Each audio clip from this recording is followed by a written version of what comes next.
Salut, je m'appelle Cameron, j'ai 34 ans. Et au moment où mon propre frère m'a traité d'homme raté devant 200 membres de l'élite new-yorkaise, je n'ai pas dit un mot.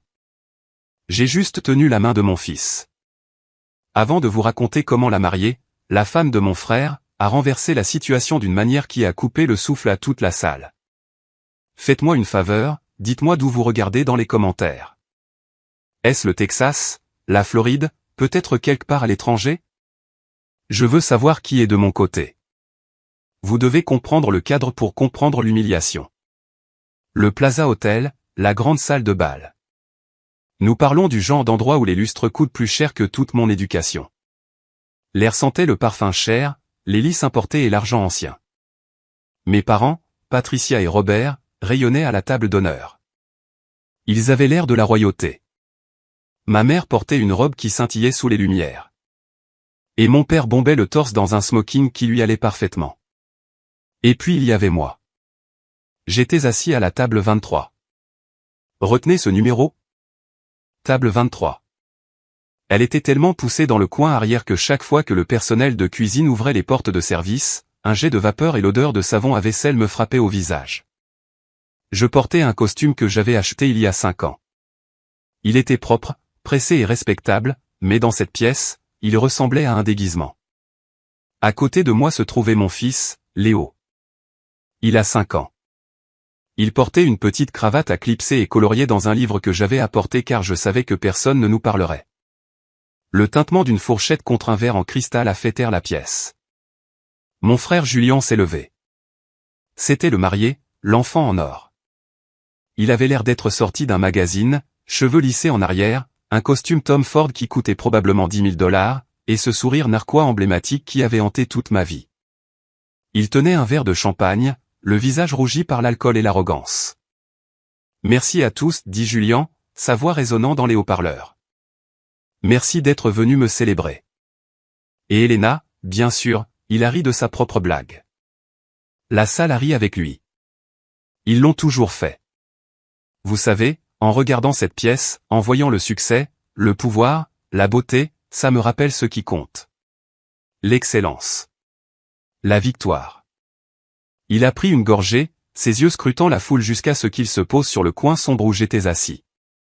Et puis, continua-t-il, son ton passant à cette fausse sympathie que je connaissais si bien. Il y a mon frère, Cameron. Le projecteur s'est tourné. Il m'a aveuglé. J'ai instinctivement mis une main sur les yeux de Léo pour le protéger. 200 têtes se sont tournées. J'ai senti la chaleur monter dans mon cou. Cameron, lève-toi. Qu'il te voie, ordonna Julien. Je n'ai pas bougé. Je l'ai juste regardé. Oh, il est timide. Julien a ri. Voyez, les amis, Cameron est un cas spécial. C'est ce que nous appelons une maison à rénover dans le secteur immobilier. Mais certaines choses ne peuvent tout simplement pas être réparées. Un murmure de rire a parcouru la pièce. Mon père a couvert sa bouche, ses épaules tremblant. Il ne toussait pas. Il gloussait. Mon frère est le seul homme que je connaisse qui s'est fait larguer parce qu'il n'était pas assez homme pour garder une femme intéressée. Julien bafouilla légèrement, appréciant le public. Un père célibataire, seul, fauché, bricolant avec de la graisse et de vieilles pièces pendant que je conclus des affaires et mène l'avenir. C'est une histoire édifiante. Vraiment? Mon estomac se serra. J'ai regardé Léo.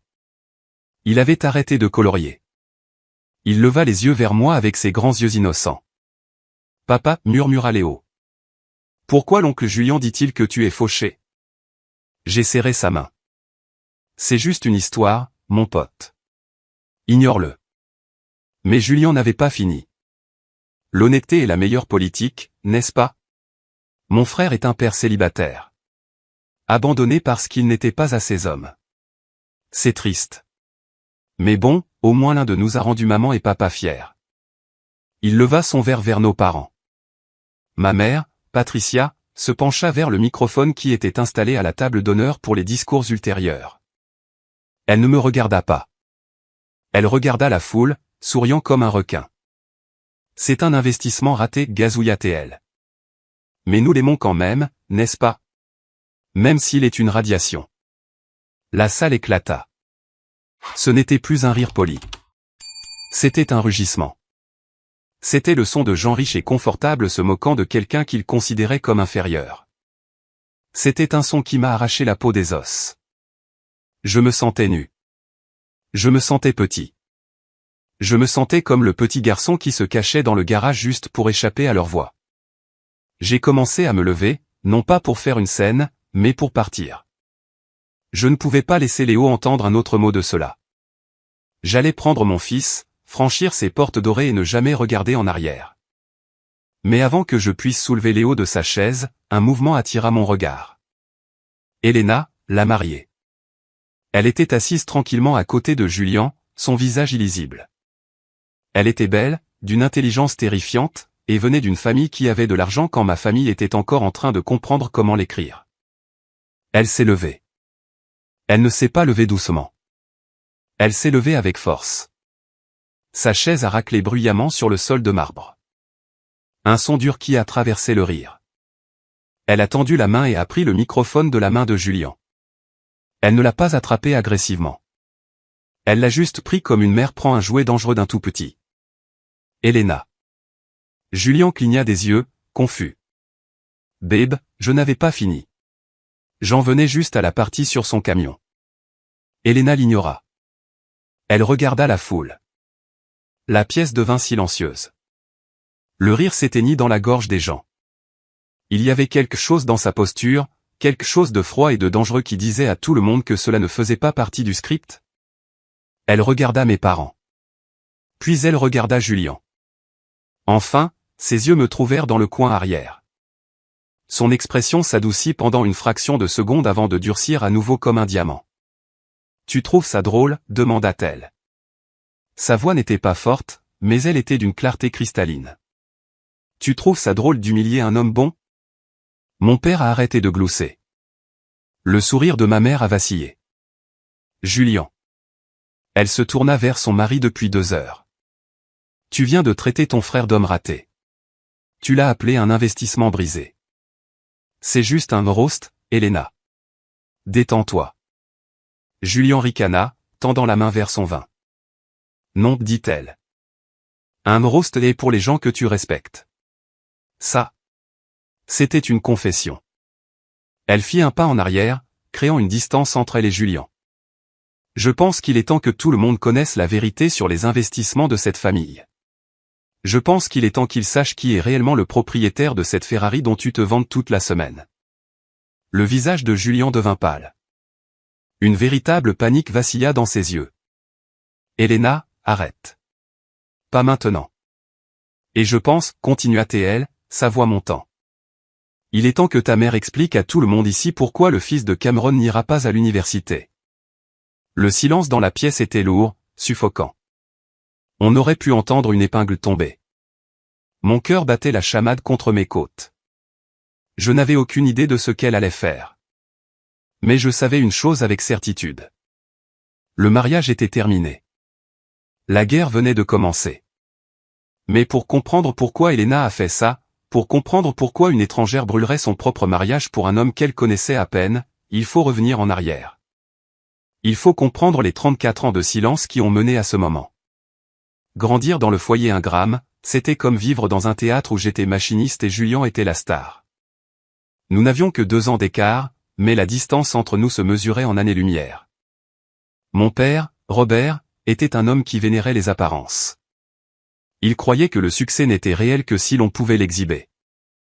Ma mère, Patricia, était son parfait homologue. Elle considérait ses enfants non pas comme des êtres humains, mais comme des accessoires. Julian, avec ses cheveux blonds et son charisme naturel, était le collier de diamants qu'elle voulait porter. J'étais la paire de chaussures confortables qu'elle gardait au fond du placard. Nécessaire peut-être, mais pas quelque chose que l'on montrerait à des invités. Je me souviens très bien de mon 16e anniversaire. C'est ce jour-là que la dynamique fut gravée dans le marbre. J'avais passé des mois à faire allusion au fait que je voulais suivre un cours de mécanique. J'adorais les voitures. Pas les conduire vite, bien sûr. J'aimais ça aussi. Mais les comprendre. J'aimais la logique d'un moteur. Si quelque chose était cassé, on pouvait le réparer. Si un piston ratait, il y avait une raison. Les machines étaient honnêtes. Les gens ne l'étaient pas.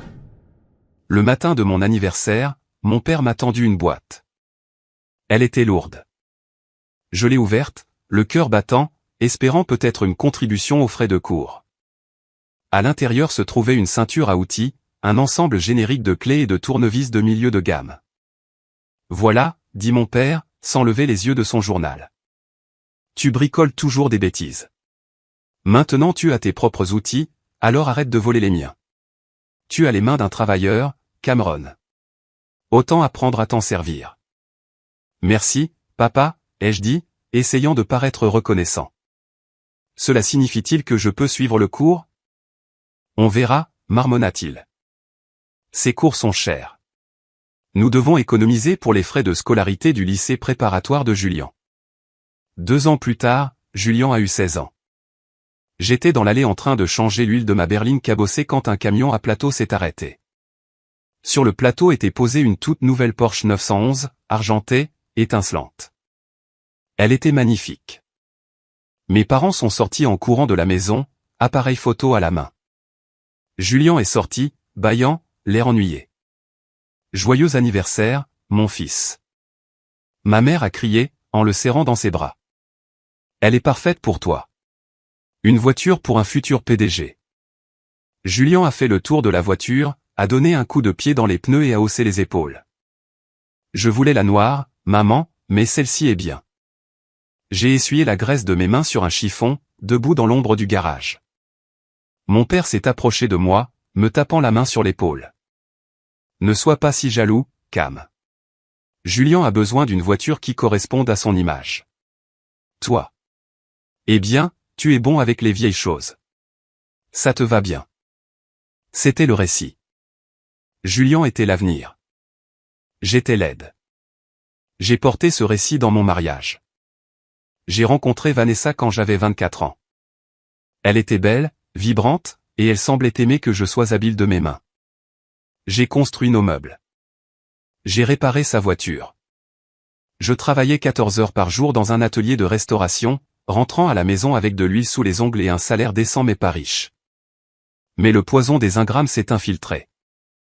Mes parents venaient dîner et passaient tout leur temps à parler des affaires immobilières de Julian. Julian vendait des condos de luxe. Julian était en vacances à Saint-Tropez. Julian sortait avec des mannequins. Cameron travaille si dur, disait ma mère en soupirant en regardant mon petit appartement. C'est dommage qu'il n'ait pas l'ambition de Julian.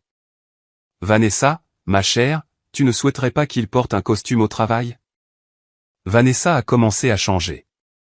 Elle a commencé à me regarder différemment. Quand je rentrais fatigué, elle ne voyait pas un mari travailleur. Elle voyait un homme qui ne gagnait pas. Puis vint le divorce. Je suis rentré tôt un jour pour la surprendre. Je l'ai trouvée en train de faire sa valise. « Je ne peux plus faire ça, Cameron », a-t-elle dit. Elle n'avait même pas l'air triste. Elle avait l'air ennuyée.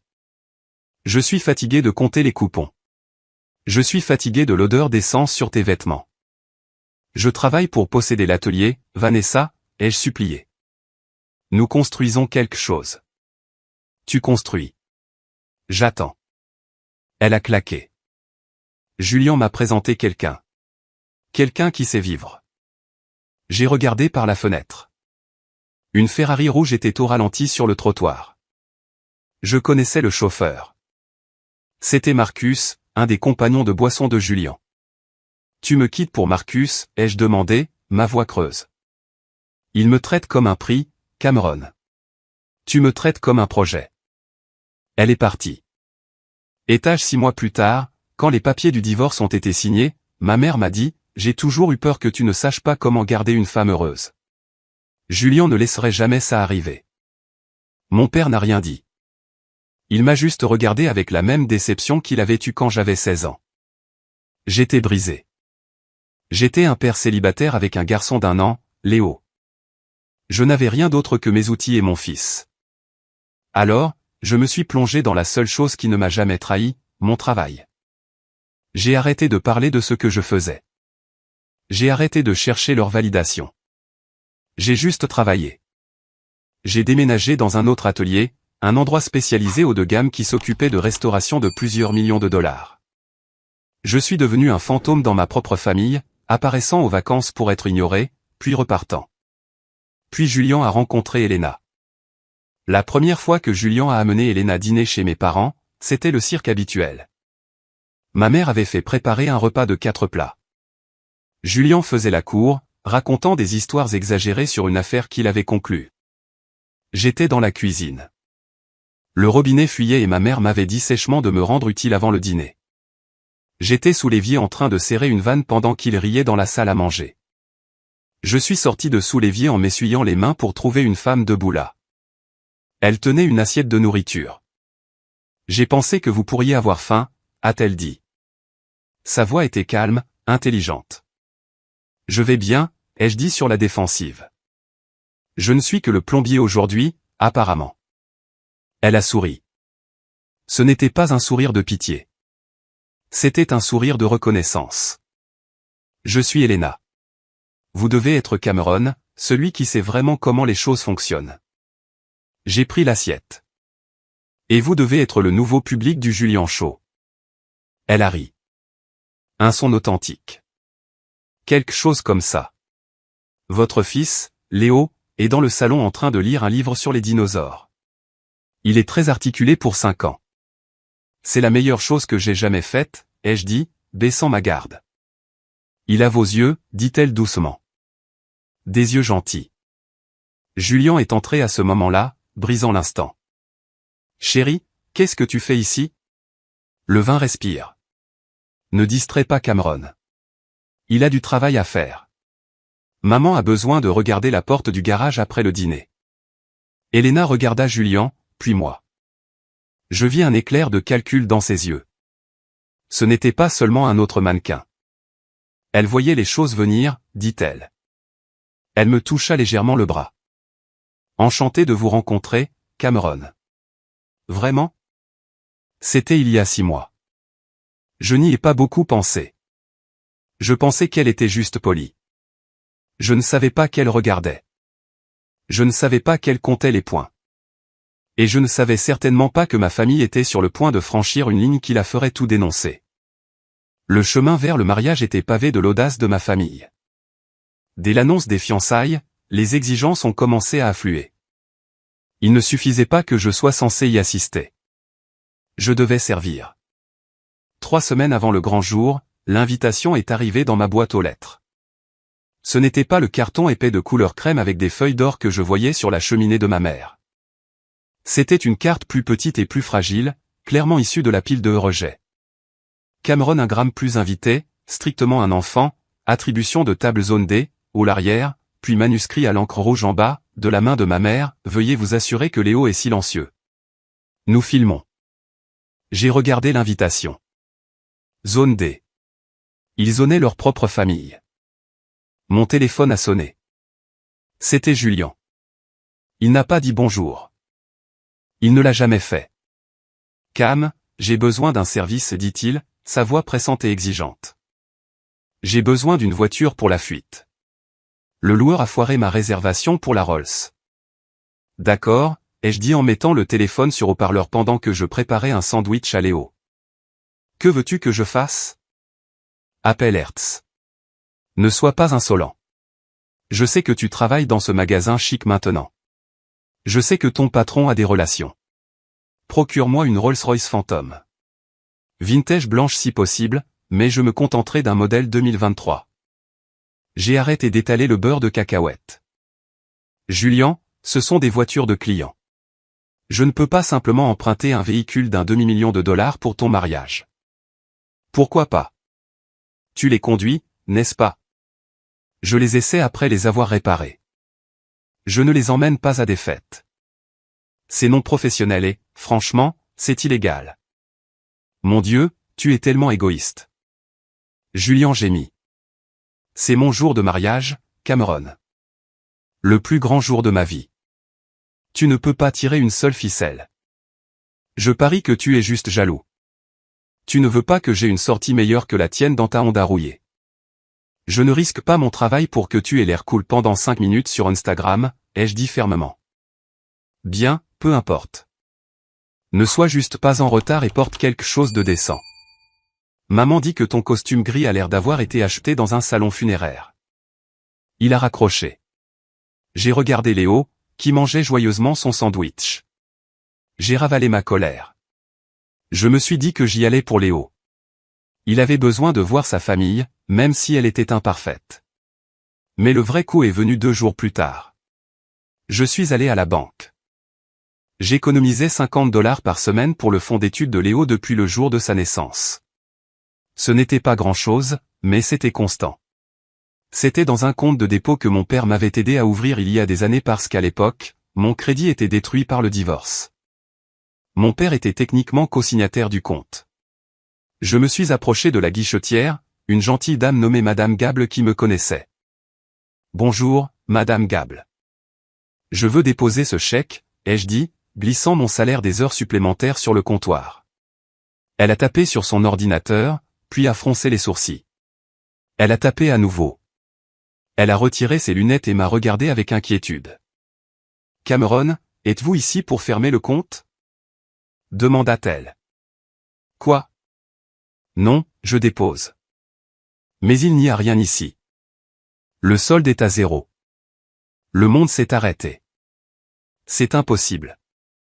Il devrait y avoir presque $12 000 là-dedans. Il y a eu un retrait hier, dit-elle, tournant l'écran pour que je puisse voir. Virement électronique autorisé par le co-signataire, Robert Ingram. J'ai eu l'impression d'avoir reçu un coup de poing dans la gorge. Mes genoux ont flanché et j'ai dû m'accrocher au comptoir. $12 000. C'était de l'argent du sang. C'était chaque heure supplémentaire, chaque déjeuner sauté, chaque sacrifice que j'avais fait pendant 5 ans. Je suis allé directement chez mes parents. Je n'ai pas appelé. J'ai fait irruption. Ma mère et mon père étaient dans le salon entourés d'arrangements floraux discutant des centres de table. « Où est-il » ai-je demandé, ma voix tremblante. Mon père a levé les yeux, surpris. « Cameron, qu'est-ce qui ne va pas ?» Le fonds d'études de Léo. Vous l'avez vidé. Pourquoi ? Ma mère a soupiré, posant un échantillon de tissu. Elle avait l'air ennuyée, pas coupable. Oh, Cameron, ne sois pas dramatique. Nous ne l'avons pas volé. Nous l'avons emprunté. Emprunté ? C'est l'avenir de mon fils. Nous manquions de fonds pour la compte du Plaza, a-t-elle expliqué comme si elle parlait à un enfant lent. Les prix ont augmenté à la dernière minute et les liquidités de Julien sont immobilisées dans ses investissements. Nous ne pouvions pas perdre le lieu. Ce serait un désastre. Alors, vous avez volé votre petit-fils de 5 ans pour payer une fête ? Ai-je crié. Baisse la voix. Mon père a claqué, se levant. C'est un prêt. Julien va conclure une affaire massive le mois prochain. Il le remboursera en double. Tu devrais être heureux d'aider ton frère à s'établir. Il conduit une Porsche, papa.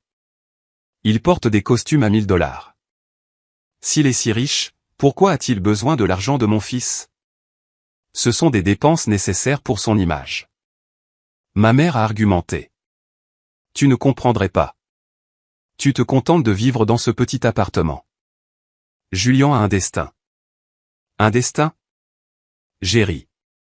Son amer est brisé. Vous êtes malade.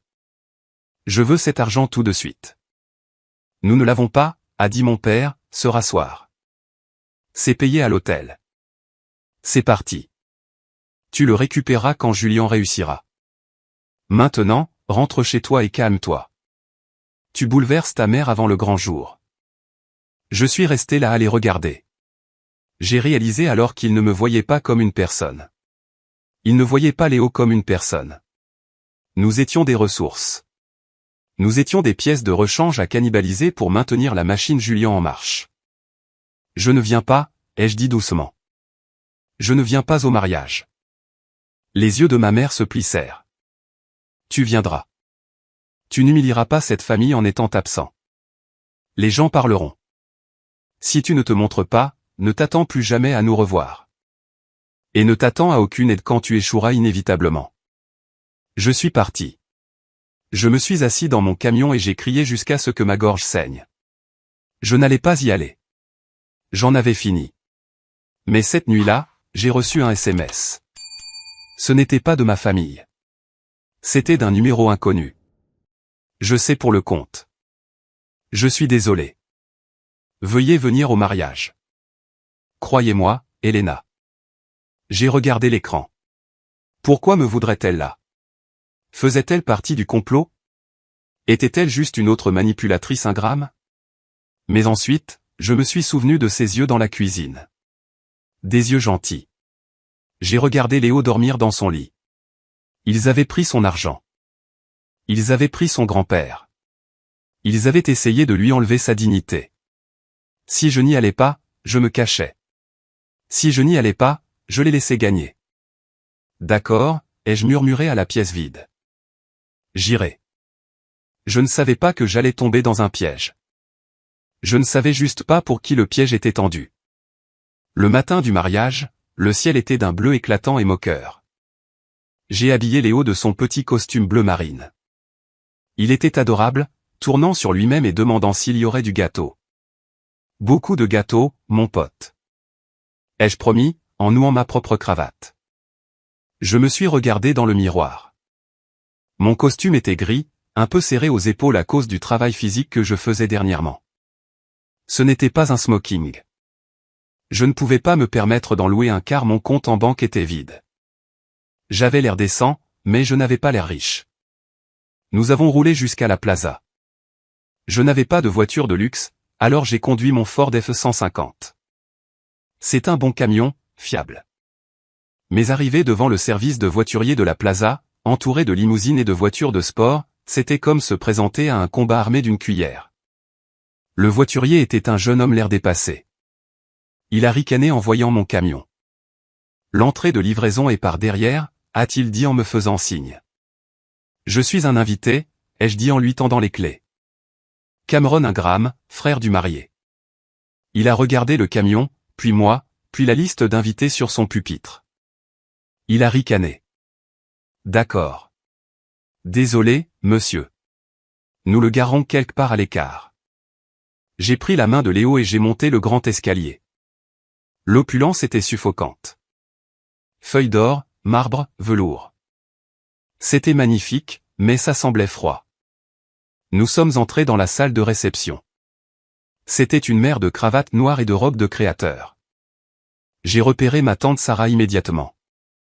C'était la sœur de ma mère, mais elle ne lui ressemblait en rien. Elle m'a fait signe, son visage s'illuminant, mais avant qu'elle ne puisse venir. Ma mère l'a interceptée. J'ai vu ma mère murmurer quelque chose et le visage de tante Sarah s'est effondré. Elle m'a regardé avec des yeux tristes et s'est détournée. Il m'isolait même dans une pièce de 200 personnes. Viens, Léo, ai-je dit. Trouvons notre table. Nous avons dépassé la table d'honneur, les tables VIP, les amis de la famille. Nous avons continué à marcher. Enfin, nous avons atteint le mur du fond. Table 23. C'était exactement ce que je craignais. Elle était nichée derrière un grand pilier décoratif. À ma droite se trouvaient les portes battantes de la cuisine. Toutes les 10 secondes, claquements, sifflements. Des serveurs se précipitaient avec des plateaux d'amuse-gueule. À ma gauche se trouvait la sortie de secours. La table n'avait pas de centre de table, juste quelques fleurs en plastique dans un petit vase. Les autres invités à la table étaient des gens avec lesquels mes parents ne savaient manifestement pas quoi faire, une voisine âgée malentendante, un cousin éloigné qui venait de sortir de cure de désintoxication, et l'assistant du photographe de mariage qui faisait une pause. C'est la table des enfants, a demandé Léo en montant sur sa chaise. En quelque sorte, ai-je dit. C'est la table spéciale. Je me suis assis, le dos au mur. J'avais une vue dégagée sur la pièce, mais la pièce ne pouvait pas vraiment me voir. J'ai regardé mes parents travailler la foule. Mon père riait, tapant sur les dos. Ma mère acceptait les compliments, touchant son collier, jouant le rôle de la matriarche bienveillante. Puis Julian et Elena sont entrés. La foule a applaudi. Julian a levé les mains comme un boxeur victorieux. Il avait l'air triomphant. Il avait l'air de posséder le monde. Mais Elena avait l'air différente. Elle portait une superbe robe blanche, évidemment sur mesure, mais son sourire n'atteignait pas ses yeux. Elle tenait la main de Julien, mais sa prise semblait raide. Alors qu'il traversait la pièce, ses yeux scrutaient. Cherchant, ils se sont posés sur la table 23. Ils se sont posés sur moi. Elle n'a pas fait de signe. Elle a juste hoché la tête. Un minuscule, presque imperceptible hochement de tête. Puis elle a regardé les portes de la cuisine s'ouvrir et se fermer à côté de moi et sa mâchoire s'est serrée. Elle avait l'air en colère. Et, raté, dit une voix. J'ai levé les yeux. C'était Julien. Il était venu pendant le cocktail. Il tenait un scotch. Belle place.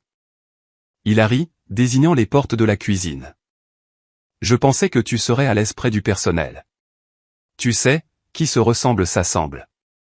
Félicitations, Julien, ai-je dit, gardant ma voix égale. Tu as eu ce que tu voulais. J'ai toujours ce que je veux, a-t-il dit en se penchant, son souffle sentant l'alcool cher. C'est la différence entre nous. Tu acceptes ce qu'on te donne. Je prends ce que je mérite. Au fait, merci pour le prêt. Le fonds d'études de Léo a vraiment unifié la pièce. Il a fait un clin d'œil. Il a vraiment fait un clin d'œil. J'ai ressenti une vague de rage si pure qu'elle m'a presque aveuglé. Mes mains se sont crispées en poing sous la table. Je voulais me lever et le plaquer au sol. Je voulais crier, mais Léo regardait. Léo mangeait un bâtonnet de pain, regardant son oncle. « Salut, oncle Julien », a dit Léo. Julien l'a regardé comme s'il était un chien errant. « Et, gamin. Essaie de ne pas faire de dégâts. » Il s'est éloigné. J'ai pris une profonde inspiration. « Reste calme, me suis-je dit. Reste calme pour Léo. Encore 1 heure. Mange le dîner, supporte les discours, et pars. » Je ne savais pas que les discours étaient l'arme qu'ils affûtaient toute la semaine. Je ne savais pas que je n'étais pas juste un invité. J'étais le divertissement. Les lumières se sont tamisées. Le MC a annoncé les toasts. Mon père a commencé. Il a parlé du leadership naturel de Julien. Ma mère a suivi. Elle a versé de fausses larmes sur le fait que Julien était sa star brillante. Et puis Julien a pris le micro. Et nous revoilà au début. Les insultes, les rires, l'homme raté, l'investissement brisé. J'étais assis là, protégeant les yeux de mon fils, écoutant les gens qui étaient censés m'aimer me déchiqueter pour le sport. J'ai senti le regard lourd de 200 inconnus. J'ai senti la honte brûler ma peau. Mais ensuite Elena s'est levée. La pièce s'est figée. Et alors qu'elle prenait ce microphone, j'ai regardé ses mains. Elle ne tremblait pas. Elle m'a regardé et pour la première fois de ma vie, je ne me suis pas senti comme l'ombre. Je me suis senti comme la personne pour laquelle quelqu'un allait enfin se battre. Tu trouves ça drôle, répéta Elena. Sa voix n'était pas stridente. Elle était d'un calme mortel. Le genre de calme qui précède un ouragan qui arrache un toit. Le silence dans la salle de bal était absolu. Les serveurs ont cessé de bouger. Les rires s'étaient évaporés, remplacés par une tension épaisse et suffocante.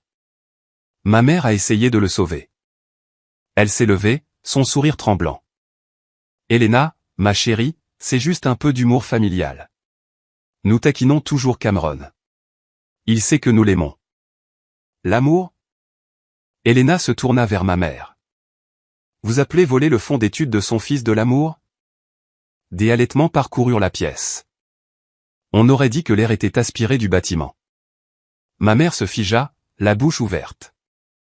Mon père prit une teinte de gris qui correspondait à mon costume. Excusez-moi. Une femme à une table voisine murmura fort.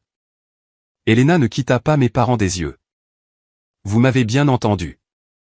Hier, Robert Ingram a retiré 12 000 $ du compte de tutelle de son petit-fils. De l'argent que Cameron a économisé pendant 5 ans, 50 $ par semaine, en réparant des voitures jusqu'à ce que ses mains saignent. Vous avez pris cet argent pour payer le mur de fleurs derrière vous parce que vous étiez en sursis budgétaire. C'est un mensonge. Mon père balbutia, mais sa voix craqua. Il avait l'air coupable comme le péché. J'ai vu le virement bancaire, Robert, dit Elena. J'ai vu le dépôt sur le compte du lieu. Mon nom est également sur le contrat. Vous vous souvenez? Elle se tourna vers Julien. Il la fixait, les yeux écarquillés, l'air d'un cerf pris dans les phares. « Et vous » dit-elle, sa voix dégoulinante de mépris. Le grand homme d'affaires, le clôtureur.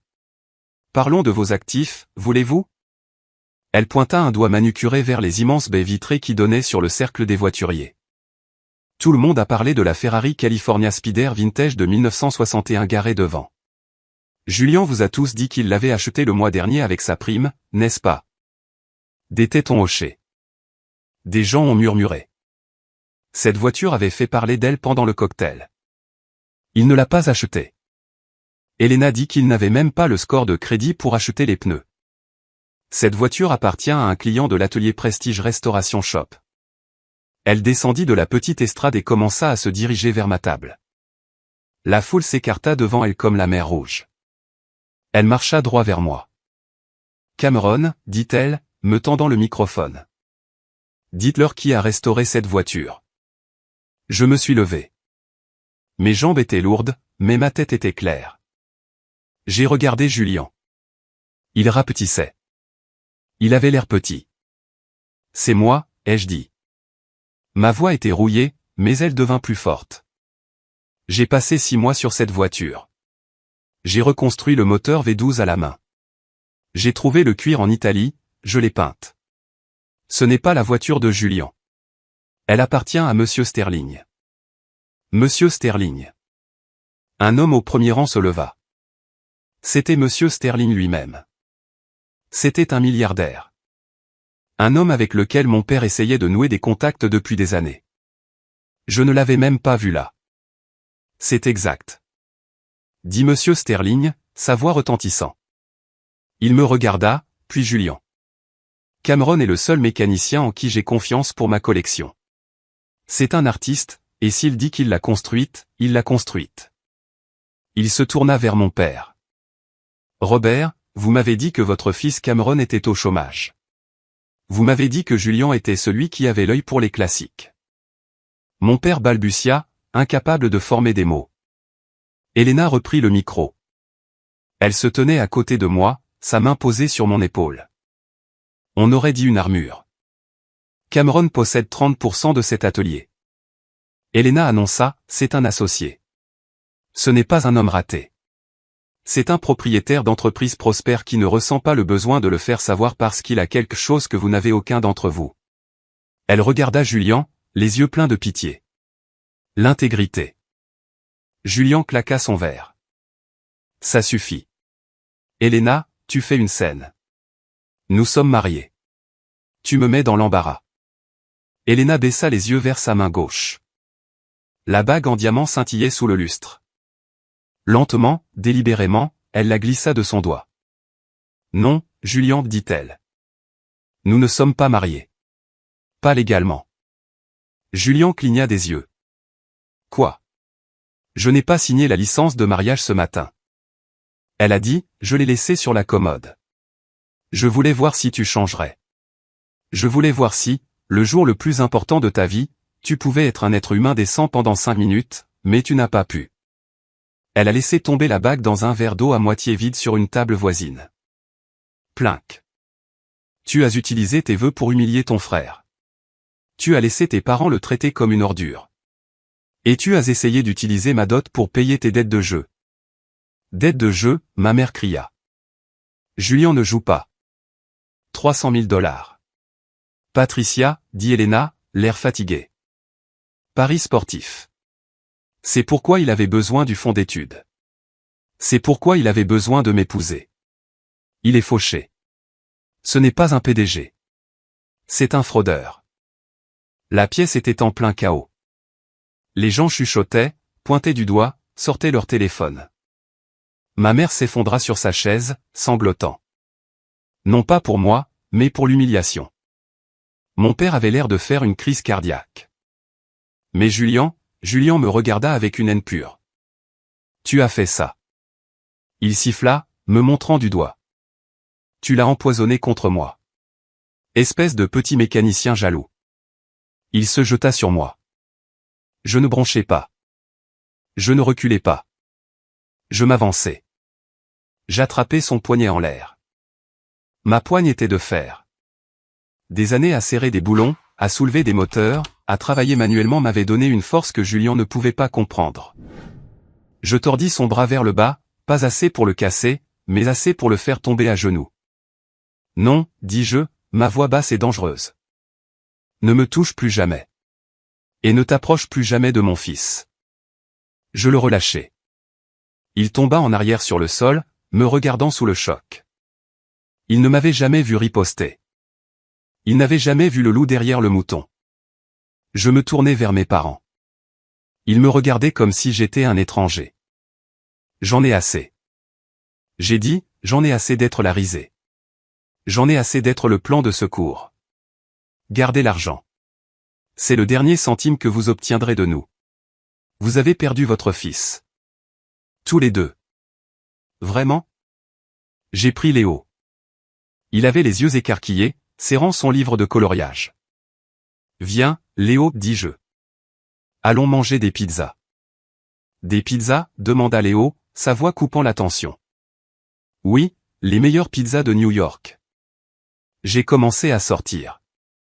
La foule s'écarta de nouveau, mais cette fois il n'y avait plus de rire. Il y avait du respect. Il y avait de l'admiration. Elena s'est mise à mon pas. Elle ne regardait pas les invités.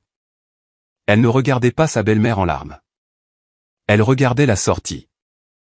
Je viens avec toi, dit-elle. Tu n'es pas obligé, ai-je dit. C'est ton jour. Je l'ai gâché. Non, Cameron. Elle a souri. Et cette fois c'était réel. Tu ne l'as pas gâché. Tu m'en as sauvé. Nous avons marché vers les doubles portes. Derrière nous, la famille Ingram parfaite implosait. Devant nous. Les portes s'ouvrirent et l'air frais de la nuit frappa mon visage. Ça sentait la liberté. Les lourdes portes dorées de la plaza se refermèrent derrière nous, étouffant le chaos de la salle de bal. Le silence du couloir était saisissant. Pendant un instant, le seul son fut le cliquetis des talons d'Elena et le doux bruit de mes bottes sur le sol de marbre. Mon adrénaline chutait. Mes mains, qui avaient été assez stables pour reconstruire un moteur V12 et assez fortes pour maîtriser mon frère, commençaient à trembler. J'ai déplacé Léo sur ma hanche. Il enfouit son visage dans mon cou. On a gagné, papa, murmura-t-il. J'ai embrassé le haut de sa tête. Oui, mon pote. On a gagné, Cameron. Le cri vint de derrière nous. Je me suis raidi. Les portes s'ouvrirent de nouveau, et ma mère, Patricia, trébucha dans le couloir. Son mascara coulait. Sa robe chère avait l'air en désordre. Elle ne ressemblait plus à la reine de la société. Elle ressemblait à un animal acculé et désespéré. Retourne là-dedans, siffla-t-elle, me pointant du doigt d'une main tremblante. Répare ça. Va leur dire que c'était un sketch. Dis-leur que c'était une blague. Je me suis retourné pour lui faire face. Non, non. Elle me regarda comme si je l'avais giflé. Je suis ta mère. Tu détruis cette famille. As-tu la moindre idée de ce que tu as fait? Le comte Sterling, la réputation, l'avenir de Julian. Julian a détruit son propre avenir, maman. Tu lui as juste tendu les allumettes. C'est ton frère. Cria-t-elle. Tu es censé le soutenir. Tu es le fort. Tu peux le supporter. Pourquoi n'as-tu pas pu supporter la blague? Parce que ce n'était pas une blague, ai-je dit, ma voix calme. C'était de l'abus et j'ai fini de le payer. Elle regarda Elena, ses yeux se plissant en fente. Et toi? Espèce de petite ingrate. Nous t'avons accueilli. Nous avons dépensé une fortune pour ce mariage. Avec quel argent, Patricia? Demanda Elena froidement. Celui de Cameron ou l'argent que Julian a emprunté à des usuriers. Ma mère tressaillit. Au fond d'elle, elle savait. Elle avait toujours su qui était Julian. Elle avait juste choisi de détourner le regard parce que le mensonge était plus joli que la vérité. Si tu pars maintenant, dit ma mère, sa voix tombant à un murmure venimeux. N'ose jamais revenir. Tu es morte pour nous. Je te retirerai du testament. Tu n'auras rien. J'ai ri. C'était un rire léger et sincère. Maman, regarde-moi. Regarde mon costume. Regarde mon camion. Je n'ai jamais voulu ton argent. Je voulais juste des parents. Je l'ai regardé une dernière fois.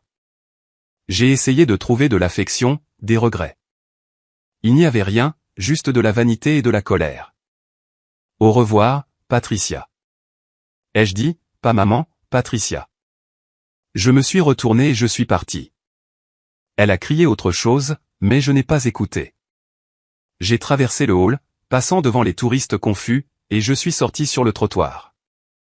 Le voiturier, le même gamin qui s'était moqué de moi plus tôt, se tenait là, l'air terrifié. À côté de lui se tenait une imposante Rolls-Royce Phantom blanche. Le moteur ronronnait. La porte arrière s'ouvrit. Un homme distingué et âgé en smoking sortit. C'était Arthur Mercey, le père d'Elena, un avocat légendaire de New York. Je me suis préparé. Je pensais qu'il allait me crier dessus pour avoir gâché le mariage de sa fille. Au lieu de cela, il passa devant moi et serra Elena dans ses bras. « Je suis fier de toi, ma chérie, dit-il. » Elena le serra en retour, laissant enfin quelques larmes couler. « Je suis désolé, papa. » La compte. « Au diable la compte, grogna Arthur. Je paierai le double pour te garder loin de cette sangsue. » Il se tourna vers moi. Il me regarda de haut en bas, m'analysant avec des yeux qui avaient disséqué des PDG et des sénateurs. « Cameron, dit-il. » Il tendit la main. Je la serrai. « Monsieur Mercey, je suis désolé pour la scène. » « Ne le soyez pas. Le meilleur divertissement que j'ai eu depuis des années, dit-il sèchement. Puis son visage devint sérieux. Elena m'a parlé du fonds d'études. C'est du vol. Pur et simple. Je m'occupe des litiges d'entreprise, mais je vais faire une exception. Nous les poursuivrons. Nous récupérons chaque centime plus les intérêts plus les dommages moraux. Je ne peux pas me le permettre, monsieur, dis-je honnêtement. Arthur agita la main. Pro bono. Considérez-le comme un remerciement pour avoir sauvé ma fille d'une vie de misère. Il fouilla dans sa poche et en sortit une télécommande de voiture. Il la lança au voiturier. Amène le camion. Ma fille et son ami s'en vont. Le voiturier s'empressa. Attendez, dit Elena. Elle regarda la Rolls-Royce, puis mon F-150 cabossé que le voiturier faisait avancer. Papa, ramène la Rolls à la maison. Je vais manger des pizzas. Arthur leva un sourcil. Il me regarda, puis Elena. Un léger sourire joua sur ses lèvres. Pizza. Bon choix. Il monta dans la Rolls et partit. Je me tenais là, près de mon camion. Il semblait encore plus déplacé maintenant, garé à côté de la Ferrari que Julien avait prétendu être la sienne. « Tu veux vraiment aller manger des pizzas là-dedans » ai-je demandé à Elena, désignant le camion. L'intérieur sentait l'huile de moteur et le café éventé. « Tu portes une robe à $20 000. » Elena regarda la robe. Elle tendit la main, attrapa l'ourlet de la jupe entulée et en arracha un morceau. « Voilà, dit-elle en jetant le tissu dans une poubelle. Maintenant, c'est une robe de soirée, et j'adore l'odeur de l'huile de moteur. Ça sent le travail honnête. » Elle ouvrit elle-même la porte passager et sauta dedans. Léo était déjà dans son siège rehausseur à l'arrière, se bouclant. « Salut, Elena, gazouilla Léo. Tu es une princesse ?» Elena se retourna et lui sourit. « Non, Léo. Je suis juste quelqu'un qui a appris que la grenouille ne se transforme pas toujours en prince. Parfois, le prince n'est qu'un crapaud dans un beau costume. » Je suis monté sur le siège conducteur. J'ai mis la clé dans le contact. Le moteur rugit, un son rauque et bruyant dont je m'excusais habituellement. Ce soir, ça sonnait comme une chorale. J'ai regardé la plaza une dernière fois. J'ai vu des silhouettes à la fenêtre se disputer. J'ai vu les débris d'une dynastie brisée. J'ai mis le camion en marche et je suis parti. Alors, dit Elena, en enlevant ses talons et en posant ses pieds sur le tableau de bord. Où est cette pizzeria? Brooklyn, ai-je dit. C'est un petit boui-boui. Chaise en plastique, assiette en papier. Parfait, dit-elle. Elle me regarda. Tu sais, Cameron, quand tu as attrapé le bras de Julien, tu avais l'air terrifiant. J'étais en colère, ai-je admis. Non. Elle secoua la tête. Tu avais l'air protecteur. Il y a une différence. Julien est en colère. Toi. Tu es fort. Je ne savais pas quoi dire à cela. J'ai gardé les yeux sur la route. Mais pour la première fois depuis des années, le nœud dans ma poitrine avait disparu. La voix dans ma tête qui ressemblait à celle de mon père, celle qui me disait que j'étais sans valeur, était silencieuse. Nous avons traversé le pont, les lumières de Manhattan scintillant derrière nous.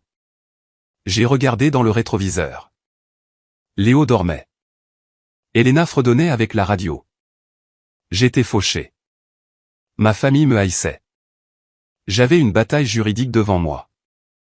Mais alors que je conduisais mon camion rouillé loin de la vie qui m'avait étouffé pendant 34 ans, j'ai réalisé quelque chose. J'étais l'homme le plus riche du monde. Cette pizzeria de Brooklyn n'était pas la plaza. Les néons bourdonnaient au-dessus de nos têtes. Les tables étaient pour Mika, avec des bords ébréchés. Et l'air sentait l'origan et le fromage brûlé. Mais alors que je regardais Elena assise en face de moi, déchirant une part de pizza pepperoni tout en portant une robe de mariée déchirée à $20 000, j'ai réalisé que c'était le dîner le plus élégant auquel j'avais jamais assisté. Léo riait. Il avait de la sauce tomate sur le menton et il racontait à Elena l'histoire du Tyrannosaure Rex. Elle ne se contentait pas de hocher la tête poliment. Elle était impliquée. Elle lui a posé des questions sur la période du Crétacé. Elle lui a demandé si les bras du T-Rex étaient inutiles ou simplement mal compris. Je pense qu'ils étaient mal compris, dit Léo sérieusement. Comme le camion de papa. Il a l'air vieux, mais il est fort.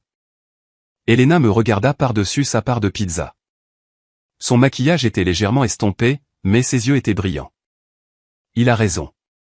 Tu sais, ton camion a plus de caractère dans une seule aile rouillée que Julien dans tout son corps. Nous avons mangé jusqu'à satiété. Nous avons bu du soda tiède dans des gobelets en plastique.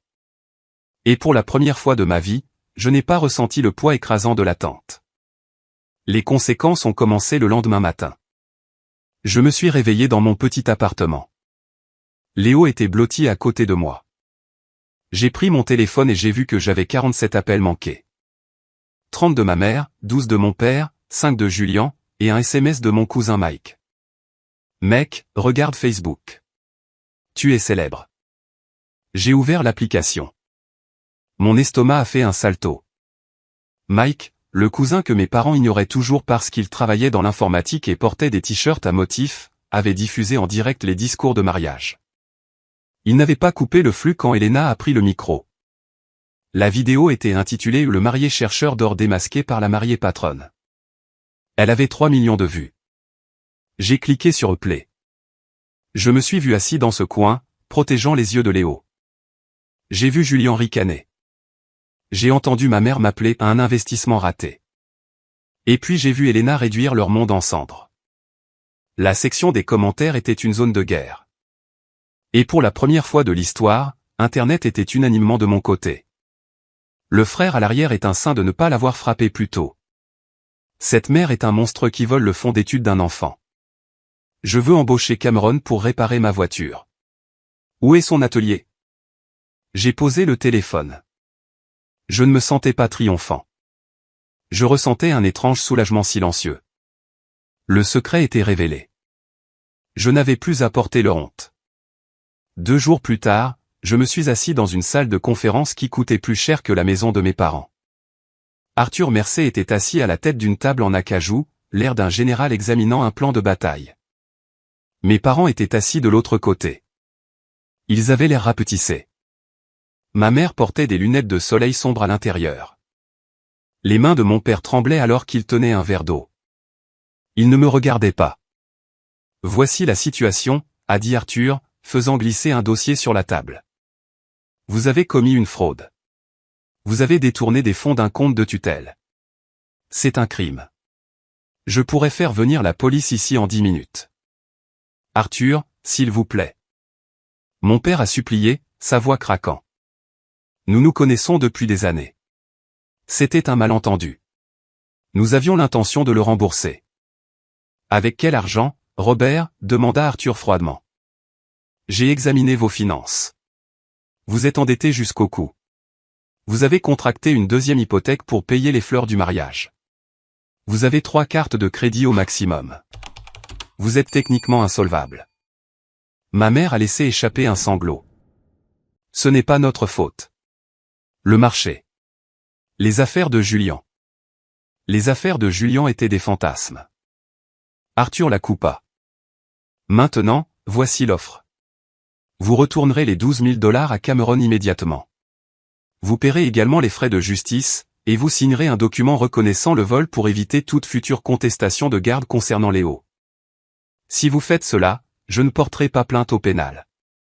Si vous ne le faites pas, je veillerai personnellement à ce que vous passiez votre retraite dans un pénitencier d'État. Mon père a signé les papiers. Il ne les a même pas lus. Il a juste signé, l'air vaincu. Alors qu'il se levait pour partir, ma mère me regarda enfin. Elle retira ses lunettes de soleil. Ses yeux étaient rouges et gonflés. « Es-tu heureux ?» murmura-t-elle avec venin. « Tu nous as détruits. Les voisins ne nous parlent plus. Le club a annulé notre adhésion. Nous sommes des parias. »« Je ne vous ai pas détruit, maman, » ai-je dit, ressentant un sentiment de finalité. « Vous avez construit un château de cartes. Vous vous êtes juste fâché parce que j'ai arrêté de le soutenir. » Je suis sorti de ce bureau avec un chèque pour l'avenir de Léo et une légèreté dans mes pas que je n'avais pas ressentie depuis des décennies. Les 6 mois suivants furent un tourbillon de graisse, d'engrenage et de gloire. Avec la vidéo devenue virale, mon nom est devenu connu dans la communauté automobile. Non pas comme le frère raté, mais comme le gars qui a restauré la Ferrari Sterling. Monsieur Sterling était un homme de parole. Il ne s'est pas contenté de me soutenir, il a investi. Il est venu à l'atelier un mardi après-midi, traversant l'endroit exigu où je travaillais sur une Mustang de 1967. « Cameron, dit-il, regardant l'espace exigu. Tu es trop bon pour ce garage. Tu as besoin d'espace pour respirer. Je suis heureux ici, monsieur Sterling, ai-je dit, m'essuyant les mains sur un chiffon. C'est un travail honnête. Oui, a-t-il acquiescé. Mais j'ai une proposition. Je viens d'acheter un vieil entrepôt à Red Hook. Mur de briques, au plafond, beaucoup de lumière. Je veux en faire la première installation de restauration de la côte. Je fournis le capital, vous fournissez le talent. Nous partageons les bénéfices 50-50e. Et le nom sur la porte. Ingram et Sterling. Je le fixai. Vous voulez mettre mon nom sur le bâtiment? C'est un bon nom, Cameron. Il a souri. Du moins la partie de la famille qui compte est bonne. J'ai accepté. Nous avons ouvert 3 mois plus tard. La fête de lancement n'avait rien à voir avec le mariage de mon frère. Il n'y avait pas de smoking, pas de discours sur la victoire. Il y avait juste de la bonne nourriture, de la bonne musique, et certaines des plus belles voitures du monde garées sur le sol en béton poli. Elena était là, bien sûr. Elle avait coupé ses cheveux courts, un bob net et chic qui la rendait encore plus redoutable. Ce n'était pas ma petite amie. Nous en avions parlé pendant de nombreux dîners avec Léo, et avions décidé que ce que nous avions était quelque chose de différent. Nous étions une famille. Elle était la sœur que j'aurais dû avoir, l'allié dont je n'aurais jamais su que j'avais besoin. Elle m'a aidé à choisir les meubles pour la salle d'attente. Elle m'a appris à m'habiller pour les réunions avec les clients sans avoir l'impression de porter un déguisement. Tu as l'air d'un patron, m'a-t-elle dit en redressant le revers de mon nouveau blazer. Il était bleu marine, ajusté, et je l'avais payé avec mon propre argent. J'en ai l'impression, ai-je admis. À mi-chemin de la fête, je suis sorti prendre l'air. L'entrepôt avait l'air magnifique, brillant sous le ciel nocturne. Une Porsche blanche s'est arrêtée au trottoir. Mon cœur s'est serré. Je pensais que c'était Julian, mais la vitre s'est baissée et j'ai vu un inconnu. Un livreur. Cameron Ingram, demanda-t-il. C'est moi. Colis pour vous. Prioritaire. Il me tendit une épaisse enveloppe et partit. Je l'ai ouverte sous le lampadaire. C'était un document légal, un acte de transfert de propriété. J'ai lu le jargon juridique, les sourcils froncés. C'était l'acte de propriété de la maison de mes parents à Greenwich. La maison où j'avais grandi dans l'ombre. La maison où on m'avait dit que je n'étais pas assez bon. Une note d'Arthur Mercey était jointe. Cameron, la banque a saisi la maison de vos parents la semaine dernière. Ils ont ignoré les avis. J'ai acheté la dette par l'intermédiaire d'une société écran. Elle est à vous maintenant. Faites-en ce que vous voulez. Brûlez-la, vendez-la ou vivez dedans. C'est votre actif maintenant, Arthur. Je suis resté là, tenant le papier qui représentait tout le traumatisme de mon enfance. Je le possédais. Je possédais littéralement le toit au-dessus de leur tête. J'aurais pu les expulser. J'aurais pu me présenter avec le shérif et les regarder charger leurs meubles dans un camion de déménagement. J'aurais pu rire comme ils avaient ri de moi. Mais ensuite, j'ai regardé par la fenêtre de l'entrepôt. J'ai vu Léo assis sur le siège conducteur d'une Jaguar immobile faisant semblant de conduire. J'ai vu Elena rire avec Monsieur Sterling. J'ai vu mon équipe, des gars tatoués et tachés de graisse, manger des sliders et célébrer notre succès. J'avais construit ça. J'avais construit une vie réelle. J'ai sorti mon téléphone et j'ai appelé Arthur. Cameron, a-t-il répondu dès la première sonnerie. Comment ça fait d'être propriétaire? Je n'en veux pas, ai-je dit. Excusez-moi. Je ne veux pas de la maison. Vendez-la. Vendez-la à une jeune famille qui la remplira de meilleurs souvenirs que les miens. Prenez le produit de la vente et mettez-le dans une fiducie pour Léo. Et vos parents? Demanda Arthur, une pointe de respect dans sa voix. Ils y vivent toujours, squattant essentiellement. Donnez-leur 30 jours, ai-je dit. Ensuite, ils doivent partir, mais ne leur dites pas que c'est moi. Laissez-les penser que c'était juste la banque. Je ne veux pas de leur gratitude, et je n'ai pas besoin de leur colère. Je veux juste être libre. Vous êtes un homme meilleur que moi, mon garçon. Dit Arthur, considérez que c'est fait. J'ai raccroché. J'ai déchiré l'acte en deux et l'ai jeté à la poubelle. Ce n'était que du papier. Mon véritable héritage était à l'intérieur, faisant semblant de conduire une Jaguar. Quelques semaines plus tard, j'ai appris par la rumeur aux tantes Sarah, qui avait enfin eu le courage de m'appeler au ce qui était arrivé aux autres. Julien avait été renvoyé de son cabinet immobilier. Apparemment, les clients n'aiment pas confier leurs millions à un homme devenu un mème mondial pour être un fraudeur. Il travaillait dans une agence de location de voitures près de l'aéroport, louant les mêmes voitures de luxe qu'il prétendait posséder. Il vivait dans un studio avec 2 colocataires. Mes parents avaient déménagé dans un petit condo en Floride, une communauté de retraités où personne ne savait qui étaient les ingrammes. Ils avaient perdu leur statut, leurs amis et leur maison. Tante Sarah a dit que ma mère passait ses journées à se plaindre de l'humidité et à dire à quiconque voulait l'entendre que son fils, le mécanicien, les avait abandonnés. Elle avait raison. Je les avais abandonnés. J'avais abandonné leur toxicité. J'avais abandonné leur récit. Je n'étais plus l'investissement brisé. J'étais juste Cameron. Et pour la première fois, cela suffisait. Le soleil se couchait sur le Hudson River, projetant une douce lueur dorée sur le parc. C'était le 6e anniversaire de Léo. Nous n'avons pas loué de salle de bal. Nous n'avons pas engagé de quatuor à cordes. Nous avons réclamé un groupe de tables de pique-nique près de l'aire de jeu, les avons recouvertes de nappes sur le thème des dinosaures, et avons commandé 10 pizzas extra larges supplémentaires de cette pizzeria de Brooklyn. C'était parfait. Il y avait des enfants qui couraient partout, leurs visages peints comme des tigres et des super-héros. Il y avait des parents, de vrais parents, le genre qui essuie les nez et poursuit les ballons de football en fuite, assis sur les bancs, discutant. Mon équipe de l'atelier était là, l'air étonnamment doux alors qu'ils aidaient les tout-petits sur les balançoires. Monsieur Sterling est passé, déposant un cadeau en forme suspecte de mini-jeep motorisé. Arthur Mercé est venu vêtu d'un polo, ce qui lui allait tout à fait anormalement, et a bu une bière avec les gars. Et Elena. Elena gérait la situation du gâteau. Elle allumait les bougies sur un gâteau qui ressemblait à un volcan. D'accord, tout le monde, a-t-elle crié, sa voix perçant le bruit. Rassemblez-vous. C'est l'heure du garçon d'anniversaire. J'ai regardé Léo courir vers la table, son visage rayonnant de pure joie. Il ne portait pas de costume. Il portait un t-shirt avec un T-Rex portant des lunettes de soleil. Il avait l'air heureux. Il avait l'air en sécurité. Alors que nous chantions joyeux anniversaire, j'ai senti une vibration dans ma poche.